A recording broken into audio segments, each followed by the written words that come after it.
Today we're going to be doing some faux hot foiling. So I had a request last week, thank you very much, to try and recreate some cards that, because not everyone wants to join the sort of hot foil bandwagon, and I totally get that, because it's another machine, it's another whole realm of supplies, and you can get similar looks with other products without all the other stuff. So I thought I'd venture into that today.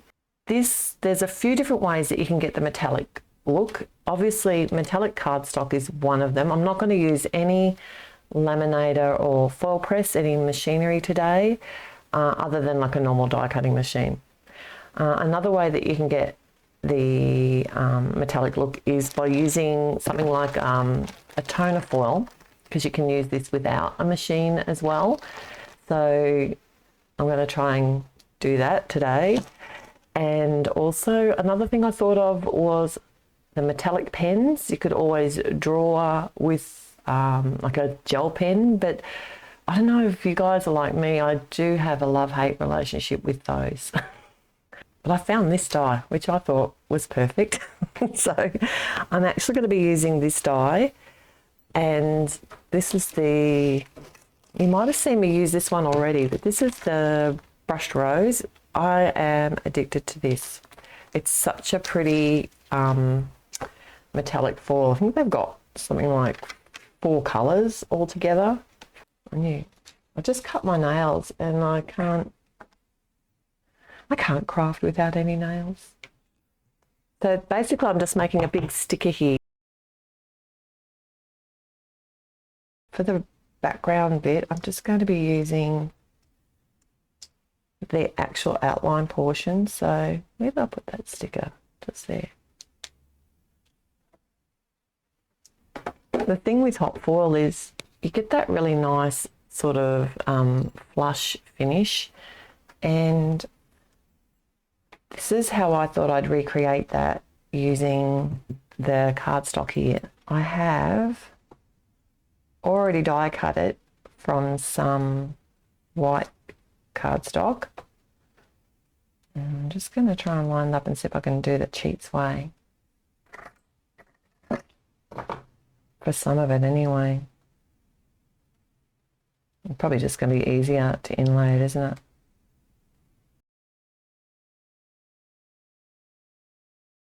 No, I shouldn't have pushed the other one down, should I? This is hilarious. Are we having fun yet? I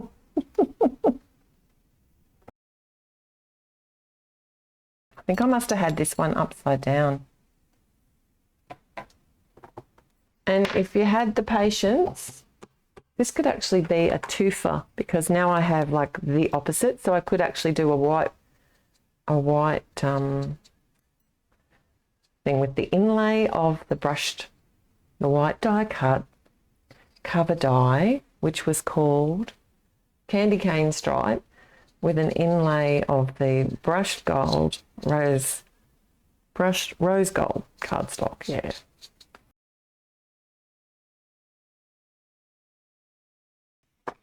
So for the sentiment on this card, because the actual sentiment I did on the other card was a hot foiled sentiment as well. So I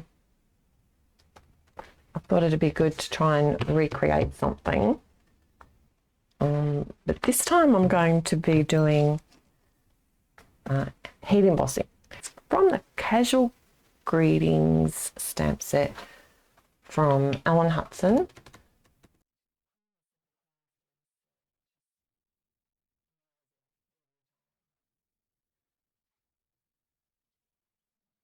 Every time I get this brush rose cardstock out, I get this golden peach.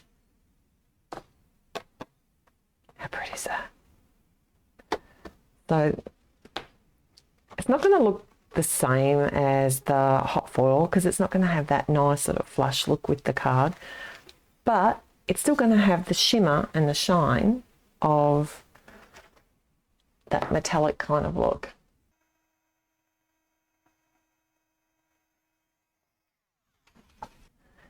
So these dies I find a little bit difficult to line up on the cardstock. So I actually have like one that I've cut out before, and then I can just line it up over top, hold it in place, hold this piece of scrap cardstock in place, and then I can sit my die, hold that in place with some more tape, because tape's my friend here, before I run it through my die cutting machine. All that tape.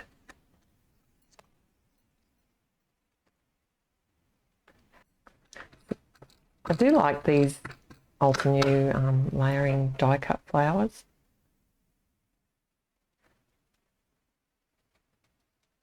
Now, it's on the picture, isn't it? Which way to go? I think it's this one.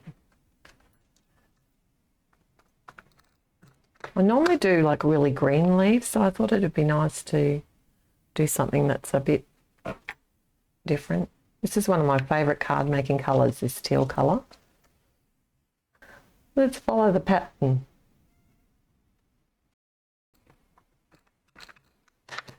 So I'm nearly there.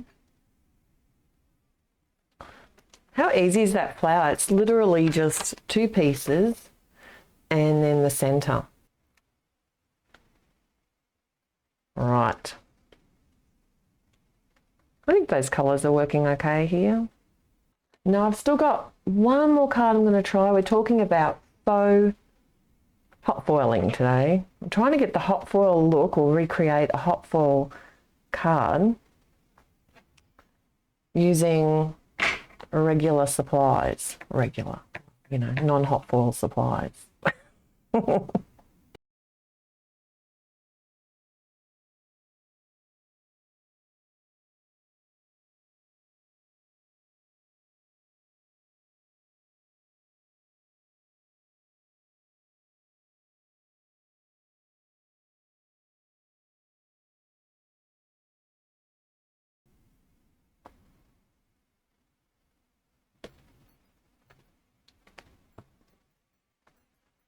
And it's just, we're going to be using the toner foil instead this time.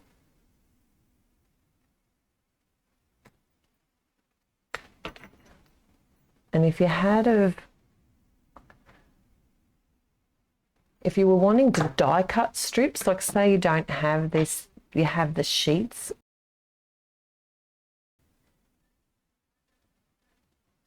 And might go for a thicker one there. That's fun. If you don't have the different sizes of tape like this, I would recommend just getting some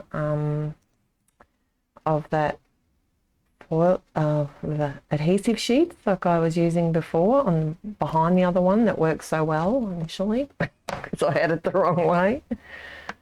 And you could just cut strips with that. If you really wanted to try and get that thin line between these, I would do that with a gel pen perhaps, if you have luck with gel pens.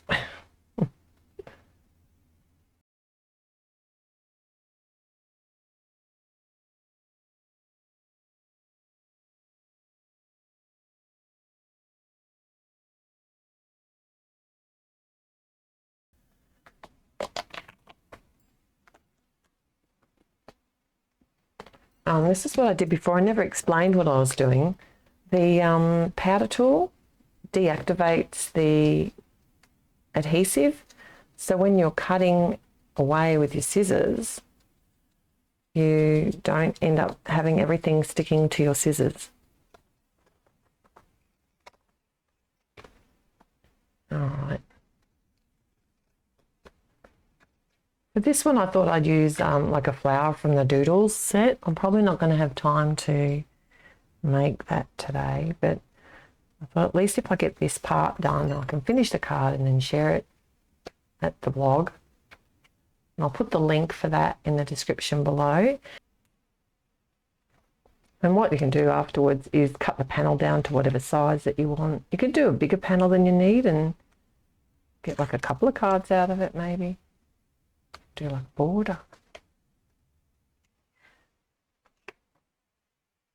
I do like reading. Okay, let's get to the fun bit. I'm gonna, whoopsie, add foil. Now, this is some Crafty Critta foil. I don't know if I put the link in the description below, but they have, I have a discount code for them to get 5% off. They are an Australian company, but they do ship overseas. Hot pink. Okay, let's do hot pink. For hot foiling, do Pretty to Pretty with toner foiling.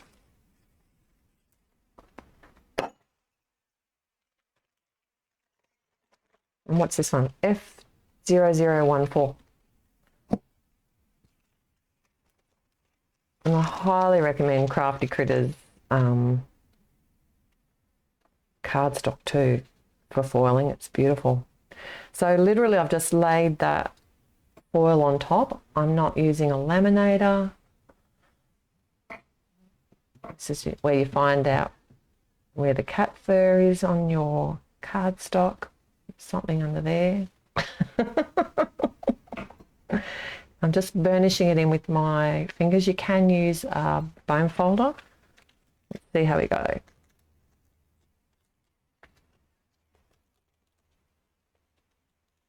See, like I said, you can see where all the little bits of dust are. Getting those bits as best I can. You can run this through your die cutting machine, but not with the die, just with a little bit of shim to add some pressure. I do find that when I do that though, it kind of squishes out the tape and you just lose your sharper edges. So I typically just use my finger. How's that? It's not too bad. Probably an easier way to do it would be to so foil a piece of cardstock. That will do. I'll just show you what I mean. So just get like a scrap piece of cardstock.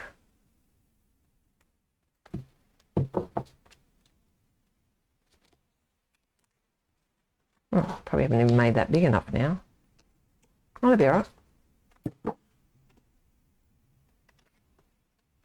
It's a really pretty colour. They've got like something like 80 colours of foil. That's the toner foil. And their hot foil is luscious. I know we're not talking about hot foiling, but they've got something like 20 colours of that, which not many companies do. I think probably, maybe something like, you know, the bigger companies like Spellbinders might, but so I'm literally just creating my own metallic cardstock here, or foiled metallic cardstock. Kind of going to give us that blush look.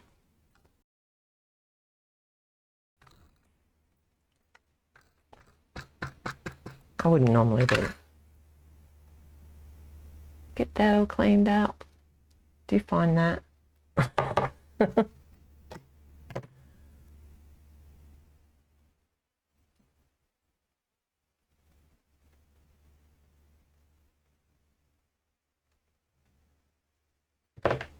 But you could do this with that Hugs die, like the other sentiment I was showing you. You could do a negative die cut and get the sentiment behind it and get that kind of flush look as well.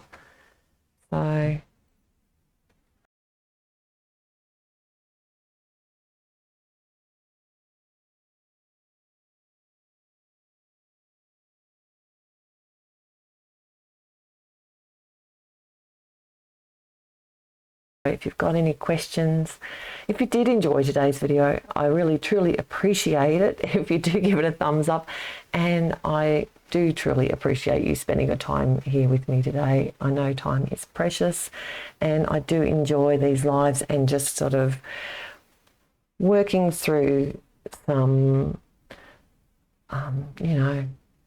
problems and getting a card out. At least I got one full card made today, so that's wonderful. And I'm glad that you guys joined me here today. I look forward to seeing you then. Till next time, happy paper crafting. Bye.